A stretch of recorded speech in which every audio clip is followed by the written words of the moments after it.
हाय दोस्तों, welcome to our channel investing with Dhan. दोस्तों, क्या आपको भी ऐसा लगता है कि पिछले कुछ सालों में आपने जितना कभी सोचा था उससे ज्यादा पैसे कमाए हैं? जो सैलरी आपने सोची थी आप उससे अच्छा कमा रहे हैं, लेकिन स्टिल आपको कभी कभी ऐसा फील होता है कि नहीं यार, ये भी कम है, मेरे आसपास के लोग तो और ज्यादा कमा रहे हैं। और या फिर मैं जितने पैसे भी कमा रहा हूं मेरे एक्सपेंसेस के लिए शॉर्ट पड़ जाते हैं। मैंने जो ट्रिप सोचा था वो प्लान नहीं कर पा रहा हूं। मैंने जो गाड़ी सोची थी उसकी जगह मैंने एक छोटी गाड़ी ले ली है। मैंने जितने ग्राम का गोल्ड परचेज करने का सोचा था, जो जमीन सोची थी, उन सब में मैंने थोड़ा थोड़ा कॉम्प्रोमाइज किया है। दोस्तों, let me tell you one thing, ये आपकी गलती नहीं है। इस समय इंडिया की मिडिल क्लास एक ट्रैप में फंसी हुई है। Do you know the asset classes have been booming for the last 5 years, for the last 10 years, for the last 20 years, लेकिन हमारी सैलरीज ग्रो नहीं कर रही हैं। So our salaries are not growing, and how we can get out of this middle class trap is the topic for today, is the discussion for today.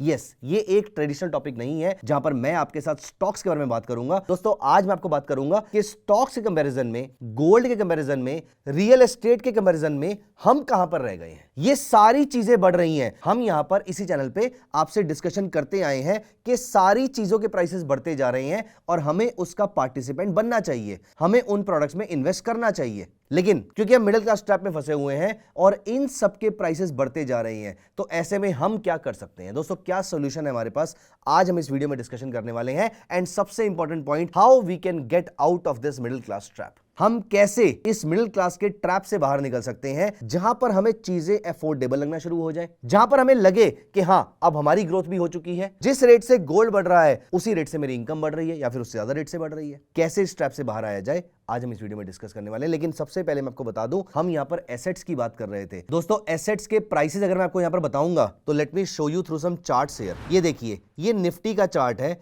2020 के bottom की बात नहीं कर रहा, 2020 के टॉप की बात कर रहा हूं। 2020 के टॉप से लेकर अभी तक हमारी जो निफ्टी है वो अप्रोक्सीमेटली 113% ऊपर जा चुकी है। ऑलमोस्ट सेंसेक्स का भी यही रिटर्न आया है। दोस्तों, यहां पर अगर हम गोल्ड के प्राइसेस को देखते हैं तो अगेन वो बॉटम वाली रिकवरी की बात नहीं कर रहा मैं, वो 23 मार्च के बॉटम की बात नहीं कर रहा, मैं तो बात कर रहा हूं 2020 के टॉप की। 2020 के टॉप से लेकर अभी तक आपके गोल्ड की वैल्यू 148% तक बढ़ चुकी है। दोस्तों, यहां पर अगर आप सिल्वर को देखेंगे तो उसने तो कमाल ही कर दिया है। अप्रोक्सीमेटली 200% के आसपास प्राइसेस बढ़ चुके हैं। उस समय जो आपके प्राइसेस 76,000 चल रहे थे, वो आज की रेट में अप्रोक्सीमेटली 2.25 लाख से ऊपर चल रहे हैं। दोस्तों, यहां पर क्या सिर्फ फाइनेंशियल एसेट्स के प्राइसेस बढ़े हैं? नहीं, इवन रियल एस्टेट के प्राइसेस 30 से 70% के आसपास तक ब्रॉडर लेवल पर बढ़ चुके हैं। मे बी कुछ प्रॉपर्टीज के बड़े हों, कुछ पैचेस के ना बड़े हों, ऐसा हो सकता है, लेकिन ब्रॉडली अलग अलग मेट्रोस की अगर हम बात करें तो 30% से 70% के आसपास के प्राइसेस बढ़ चुके हैं। लेकिन अब मेरा क्वेश्चन आपसे यह है कि क्या आपकी सैलरी भी इतनी बढ़ चुकी है? दोस्तों, now let me give you some really surprising facts, और ये फैक्ट्स मैं आपके लिए लिखकर भी लाया हूं। ये देखिए, रियल वेज ग्रोथ 2019 से लेकर 2025 के आसपास तक आपकी रियल वेज ग्रोथ, जहां पर सेंसेक्स की वैल्यू 115% के आसपास बढ़ी है, जहां पर सिल्वर की वैल्यू 200% के आसपास बढ़ी है, रियल एस्टेट 30 से 50 से 70% के आसपास बढ़ा है। Any guesses? आप मुझे एक बार कमेंट्स में बताइए अगले 2 सेकंड के अंदर, आपको क्या लगता है real wage growth? Real wage growth का मतलब होता है कि अगर आपकी इनकम बढ़ी है 10% से, इन्फ्लेशन बढ़ी है 2% से, तो रियल वेज ग्रोथ है आपकी 8%। मतलब अगर महंगाई 2% से बढ़ी है और आपकी इनकम 10% से बढ़ी है, तो महंगाई के ऊपर कितना ग्रोथ आया है वो होता है आपका रियल वेज ग्रोथ। दोस्तों, अगले 2 सेकंड के अंदर कमेंट्स में बताइए कि रियल वेज ग्रोथ आपके अकॉर्डिंग कितनी बढ़ी होगी पिछले 5-6 साल के अंदर? 2%, 5%, 10%, 200%, जिस रेट से सिल्वर बढ़ी है, किस रेट से बढ़ी होगी? You will be surprised to know it is only 0.1%। Yes, you heard it right, 0.1%। मतलब इंडिया में महंगाई के ऊपर जो वेज ग्रोथ हुई है on an average is only 0.1%। दोस्तों, यहां पर कुछ और डेटा पॉइंट्स हैं जो आपको जरूर सुनने चाहिए। दोस्तों, 2019 से 2024-25 के बीच में सैलरीड वर्कर्स की real wage growth versus 2017 and 18, male की it is down by -6.4% and female की इट इज डाउन बाय -12.5%। मतलब 2017-18 में जितना हम पैसा कमा रहे थे उसके कंपैरिजन में बहुत कम हमारी सैलरीज हो गई हैं। दोस्तों, यहां पर सेल्फ एम्प्लॉयड रियल वेजेस की अगर हम बात करें, सेल्फ एम्प्लॉयड की अगर हम बात करें, तो it is 9.1% lower than 2017-18 levels. दोस्तों, पिछले 5-6 साल की अगर हम बात करें, 2020 से 2025 की अगर हम बात करें, तो यूएस की real wage growth has increased by 1.2%, Korea की it has increased by 1%, Canada की it has increased by 0.9%, Australia की हैज इंक्रीज्ड बाय 1.1% और इंडिया की 0.1%। Isn't this surprising? This is very very surprising. दोस्तों this is not just surprising, this is actually very worrisome for us. हम सबको इस बात की टेंशन लेने की जरूरत है। और ये वीडियो मैंने आपको डराने के लिए बिल्कुल नहीं बनाया है। I am not a person जहां पर मैं फियर मॉन्गरिंग करूं। आई एम अ पर्सन जहां पर मैं बहुत ही पॉजिटिव एटीट्यूड के साथ सारी चीजों को देखता हूं। लेकिन यहां पर हमारे लिए मैं इसमें भी एक पॉजिटिव एटीट्यूड ढूंढ रहा हूं कि जब हमारी रियल वेज ग्रोथ कम होती जा रही है, मतलब हमारी सैलरीज हमारी इन्फ्लेशन को बीट नहीं कर पा रही है, is there something that we can do for ourselves? Is there something that we can do for our families? Yes, I have written down a few steps for myself. तो दोस्तों अगर हम positive attitude से देखें तो ये तो रहा नेगेटिव डेटा जो हमारे सामने है, जो फैक्ट्स हैं। ये फैक्ट कोई बनाए हुए नहीं है, कुछ गवर्नमेंट का डेटा है, कुछ यूएस गवर्नमेंट का डेटा है, कुछ फॉरेन एजेंसीज का डेटा है। अब दोस्तों यहां पर हम क्या कर सकते हैं, हमें यह सोचना चाहिए। देखिए दोस्तों, डर के तो कोई फायदा होने नहीं वाला। हम डर के इन चीजों से ओवरकम नहीं कर सकते हैं। इसका मतलब एक पॉजिटिव एटीट्यूड के साथ हमें यह सोचना चाहिए कि हम क्या कर सकते हैं। देखिए सबसे पहली चीज जो मैंने अपने लिए सोची थी अभी से कुछ सालों पहले, और मैं उसमें इंप्लीमेंट भी कर रहा हूं, इट इज अगर आपको अपनी सैलरीज को ग्रो करवाना है तो आपको टाइम के साथ बदलना पड़ेगा। आज की डेट में एआई ह्यूमंस को रिप्लेस कर सकता है। एक्चुअली एआई ह्यूमन को रिप्लेस करेगा, मेरा ऐसा मानना है ही नहीं। मेरा ऐसा मानना है कि वो लोग जो एआई यूज करेंगे वो रिप्लेस करेंगे ऐसे लोगों को जो एआई यूज नहीं करेंगे। दोस्तों इसी पॉइंट ऑफ व्यू से आपने नोटिस किया होगा, मैंने कुछ टाइम से आपके साथ कुछ ऐसी वीडियो शेयर करी है जहां पर आप एआई को यूज करके कैसे अपने लिए टेक्निकल चार्ट्स बना सकते हैं, कैसे अपने लिए फंडामेंटल एनालिसिस कर सकते हैं, कैसे, मैंने आपको एक बार लाइव वीडियो में दिखाया था इस चीज को। मैंने कंपनी की इन्वेस्टर प्रेजेंटेशन को डाउनलोड किया, मैंने उसको एआई को फीड किया और उसने मेरे को समरी निकाल के दे दी। मैंने इन सारी चीजों को कंपनी को मिक्स कर दिया और यहां से मैंने पता लगाया कंपनी की अच्छी बातें और बुरी बातें क्या है।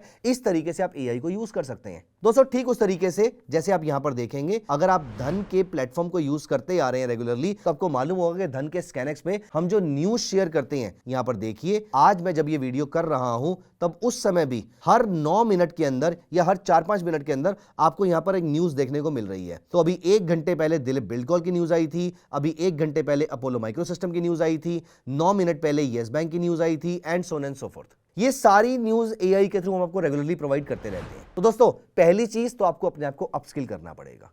दोस्तों दूसरी चीज है, you will have to think beyond salary. दोस्तों आपको कोई ना कोई अपने लिए हसल पकड़ना चाहिए। कुछ लोग पॉडकास्ट करना ट्राई कर रहे हैं, कुछ लोग अपनी वॉइस बेच रहे हैं, एज इन वो किसी के लिए रिकॉर्डिंग कर रहे हैं, कुछ भी और पार्ट टाइम काम कर लेते हैं वहां पर। तो इस तरीके से आपको भी ऐसा कुछ सोचना चाहिए जहां पर we can think beyond salaries. देखिए हर किसी के लिए, अब हमें से बहुत सारे लोग आज के डेट में मैं नोटिस कर रहा हूं, कोई दुबई शिफ्ट हो रहा है, कोई यूके शिफ्ट हो रहा है, कोई जर्मनी शिफ्ट हो रहा है, लेकिन लेट्स एक्सेप्ट द रियलिटी कि हमें से हर कोई शिफ्ट नहीं हो सकता है और हर किसी को शिफ्ट होने के बारे में सोचना भी नहीं चाहिए। मैं पर्सनली भी इस चीज के बहुत ज्यादा अगेंस्ट हूं। जब भी कभी कोई देश छोड़कर जाता है तो मुझे पर्सनली बहुत दुख होता है। लेकिन नाउ द पॉइंट इज कि हर किसी के लिए देश छोड़ना भी आसान नहीं है। इसका मतलब we will have to cope up with this data. देखिए डेटा भी धीरे धीरे इंप्रूव होगा। अगर लास्ट 5 सालों में सैलरीज आपकी 0.1% से बढ़ी है, उसका रीजन ये है कंपटीशन बहुत ज्यादा रहा है। और दोस्तों ओवरनाइट ये कंपटीशन खत्म भी नहीं होने वाला है, क्योंकि हमारी पॉपुलेशन बहुत ज्यादा है, अपॉर्चुनिटीज कम है। ना तो ओवरनाइट अपॉर्चुनिटीज आने वाली है, ना ओवरनाइट कंपटीशन खत्म होने वाला है। इसका मतलब ये डेटा इंप्रूव होना भी होगा तो धीरे धीरे होगा। दोस्तों दूसरी चीज जो आपको डेफिनेटली सोचना चाहिए वो है मूविंग बियॉन्ड सैलरी या thinking beyond salary. Thinking beyond salary मतलब जैसे कि आज से कुछ 17 साल पहले यहां पर मैं अपनी जॉब कर रहा था, मैं अपना काम अच्छे से कर रहा था, लेकिन फिर मुझे लगा कि मुझे कहीं एक्स्ट्रा इनकम कमानी है और मैंने इस तरीके से स्टॉक मार्केट में एंट्री ली थी।